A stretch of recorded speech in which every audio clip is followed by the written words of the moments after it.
Ya tenemos a Gian Barrás, que es director de Derechos Humanos y Diversidad. Gian, contanos un poquito, porque muchas veces en estas fechas se trata también de darle el marco, digo, en el sentido de saber, ¿no?, de dónde viene esta fecha, cómo es que nace, ¿no?, en realidad no sé si decirle celebración, no sé si se le llama celebración o por lo menos una fecha recordatorio o aniversario de cuando salió la ley, ¿no es cierto? Sí, bueno, en primer lugar sí, para nosotros es una celebración, celebrar un nuevo aniversario de un hito histórico que marcó el inicio, diría yo, de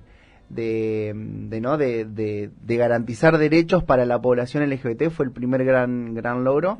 Pero bueno, como hablabas un poco fuera de aire, comentar cómo se llega, ¿no? Claro. Si bien la ley se aprobó el 15 de julio del 2010, para llegar a esa fecha y a ese momento histórico pasaron un montón de cosas, un montón de organizaciones, de personas, de referentes, no comenzando con la persona que siempre nombro, que para nosotros es uno de los grandes referentes y militantes del colectivo diverso, que es Carlos Jáuregui, quien fue uno de los primeros en presentar proyectos en ese momento se llamaba de unión civil, que no tenía el mismo alcance que un matrimonio, ¿no? Era bastante más limitado. Los primeros proyectos los presentó en los años 90, cuando era impensado que dos personas del mismo sexo puedan casarse. Pero bueno, uno de los hitos más importantes fue en el año 2002, cuando la legislatura porteña aprueba la unión civil en la ciudad de Buenos Aires, siendo la primera jurisdicción en América Latina y el Caribe en garantizar una unión civil a personas del mismo sexo, que como decíamos no tenía los mismos alcances que un matrimonio. ¿Sabés qué quería que cuentes un poquito? Estos derechos de los cuales hablas, que a partir de esa ley se empiezan a tener, porque es muy importante remarcar esto. ¿Por qué, digamos, es necesario un marco legal en esta unión, ¿no? Y que tiene que ver con, no que a partir de ese momento las parejas convivían o las parejas compartían, sino que a partir de ese momento se iba a poder tener los mismos derechos que un matrimonio, ¿no es cierto?, que heterosexual. Exactamente. Exacto. Bueno, la campaña del año 2010 del matrimonio era los mismos derechos con el mismo nombre, ¿no? Bueno, era básicamente personas que, por ejemplo, habían convivido 20, 30, 40 años, y uno de los convivientes fallecía, no tenía derecho a la herencia, por ejemplo. Tampoco tenía derecho a compartir la obra social. En el caso de adoptar un hijo, solamente iban a poder inscribirlo a nombre de una de las dos personas, siendo papá o mamá, ¿no? La pensión en caso de fallecimiento. La pensión en caso de fallecimiento no se recibía, herencia tampoco, siempre en un conflicto con la familia y bueno, por ejemplo, si la casa estaba a nombre de la persona que había fallecido, era una pelea con la familia y seguramente la pareja terminaba en la calle, más allá de que hayan convivido 20, 30, 40 años como ha sucedido. No se reconocía. No se reconocía nada, por eso era este cambio que en realidad el matrimonio igualitario, la ley de matrimonio igualitario es una modificación del Código Civil. Ah, mira vos, eso se tuvo que modificar el Código Civil en ese caso. Exacto, porque hablaba de hombres y mujeres al momento del casamiento. Ahora se habla de personas que contraen matrimonio, ¿no? Pero bueno, para llegar a esta ley del 2010, hubo antecedentes como por ejemplo lo del 2002 que te decía, y a partir del año 2007, cuando se crea la Federación Argentina LGBT, que nucleaba a todas las organizaciones del país, se comenzaron con estrategias judiciales para empezar a presionar. Por ejemplo, hubo muchas cautelares y amparos que se iniciaron. El primero que se inicia lo inicia María Rashid, que es que fue presidenta de la Federación, con Claudia Verdún, que en ese momento era su pareja, que también fue toda una estrategia porque se sabía que ya el registro civil no iba a habilitar el casamiento, pero bueno, se hizo una presentación formal para sacar turno y con la negativa se inicia un amparo judicial que llega a la Corte Suprema de Justicia, que ya tenía dictamen, pero bueno, no se llega a cumplir porque sale antes la ley. Y después hubo otros amparos que sí permitió, por ejemplo, casarse previo a la ley a Alex Freire, que seguramente todos lo conocen, fue Sí. una de las parejas más mediáticas. Que se fue a otro lado, ¿no? Para Que ahora casarse. se fueron a... Claro. No, pero para casarse no tuvieron que ir al sur, ¿eran ellos? Exacto. Ah. Primero se presentó un amparo en Cava, en Ciudad de Sí. Buenos Aires. Una jueza, que es la jueza del Juzgado Nacional, Marta Gómez Alsina, Ajá. lo había dado al amparo, había dado lugar, pero cuando le dan fecha para el 1 de diciembre, que también es una fecha muy simbólica porque es el Día Internacional contra la lucha del VIH, Ajá. ambas parejas eran VIH positivo, Ah, mirá vos. ambos contrayentes. Sí. Bueno, ese mismo día otra jueza deniega el amparo y se suspende el matrimonio en ese momento. Bien. Bueno, ahí hubo toda una discusión. El amparo que tira para atrás el matrimonio lo presenta un grupo de abogados católicos. Claro.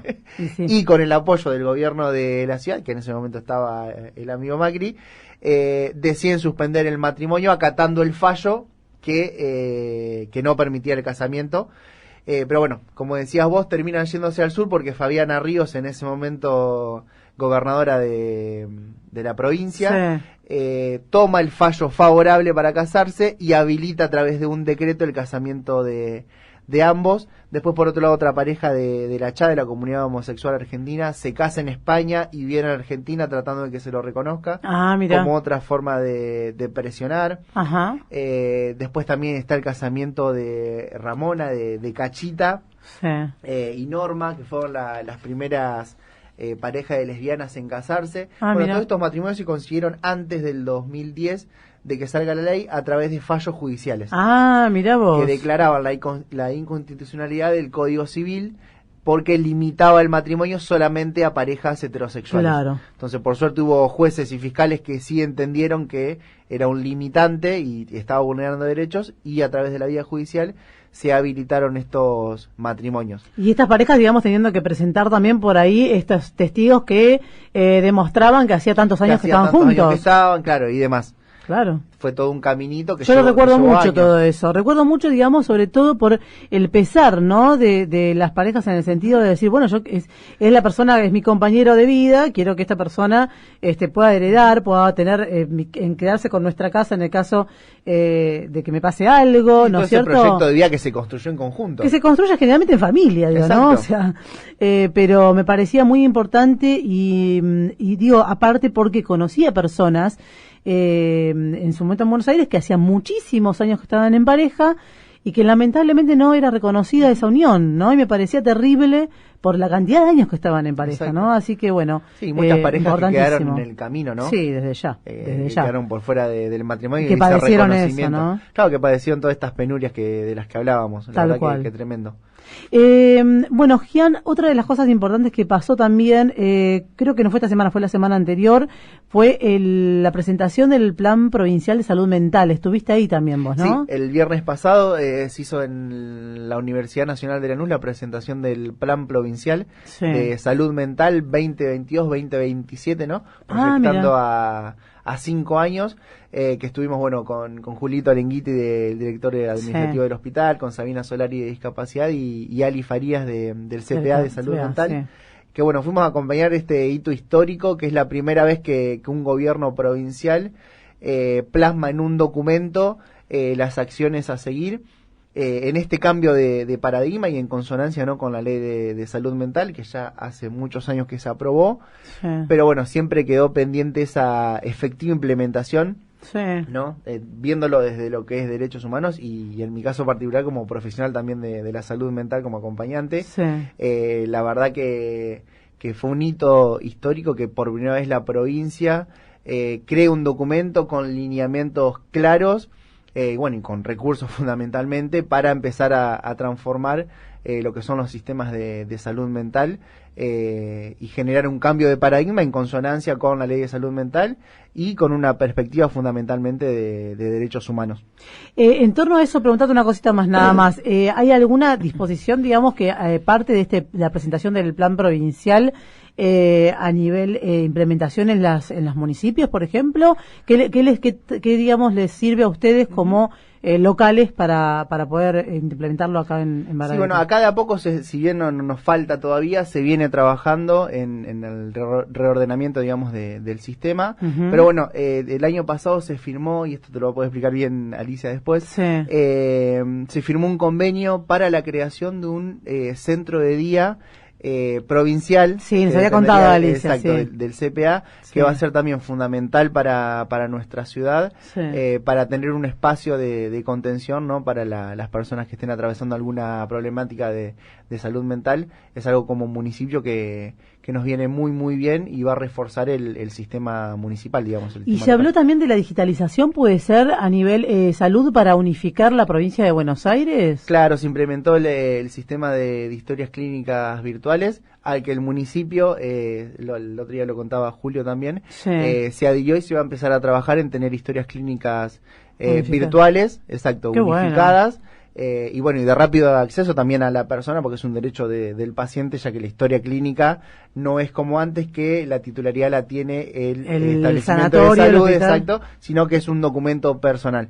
Qué bueno así que eso está muy bueno, muy bueno. Es muy importante, porque uno a veces no conoce un hecho determinado, pero la realidad es que es importante tener tu historia clínica, exacto, y que si tenés que llevarla a otro lugar, ¿no? La puedas tener accesible fácilmente. Exactamente, a mano. Bueno, Gian, no sé si quedó algo en el tintero por las dudas. Una cosita más, la semana pasada también se firmó un convenio entre el intendente y Aníbal Gnatchuk, que es el presidente del patronato de liberados, que veníamos trabajando con las chicas de acá y con el penal, en un proyecto sociolaboral de inclusión para personas supervisadas por el patronato e internos de la unidad 11, para que puedan tener una salida laboral.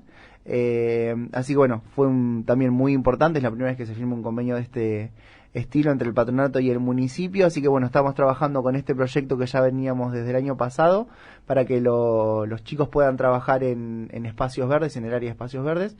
Y bueno, ahora estamos con otro proyecto nuevo, también un proyecto de albañilería, con la idea, ¿no?, de poder brindarle herramientas y un espacio también de contención y de reinserción social a las personas que hayan transitado el sistema carcelario o estén en conflicto con la ley penal. Está demostrado que todos estos acompañamientos bajan los niveles de reincidencia. Así que bueno, la verdad que muy lindo, y seguimos trabajando en ese sentido. Muchas veces no gusta, pero también es nuestro deber, ¿no?, apuntar a estas poblaciones que son vulneradas y que después de transitar el sistema carcelario en general no tienen nada, sumado a la estigmatización de haber tenido conflicto con la ley, que nadie te tome y demás. Es una buena oportunidad para reinsertarlos en la sociedad y para ayudarlos a construir un nuevo proyecto de vida. Como vos decís, tienen que tener otra oportunidad, ¿no? Porque si no, para eso estamos, ¿no? Es que si no después vuelve a pasar lo mismo, se repite, ¿no? Sí, bueno, hablábamos con Aníbal eso, cómo bajan las tasas de reincidencias, y después de atravesar el sistema carcelario hay alguien, un organismo, un espacio que pueda contenerlos y ayudarlos a construir un nuevo proyecto de vida, así que totalmente. Bueno, para eso tiene que estar ahí el Estado, por supuesto, presente para poder llevarlo adelante. Bueno, Gian, como siempre es un gusto charlar con vos, gracias. Un gusto que nos cuentes todas las novedades y también que desarrolles un poco estos temas que son tan importantes para todos los sectores de la sociedad, ¿no? Para toda la sociedad. Así que bueno, ya te vamos a tener entonces la próxima semana. Bueno, en algún otro momento, si surge algo, te vamos a estar ahí, bueno, preguntando seguramente. Por supuesto, a disposición. Muchas gracias.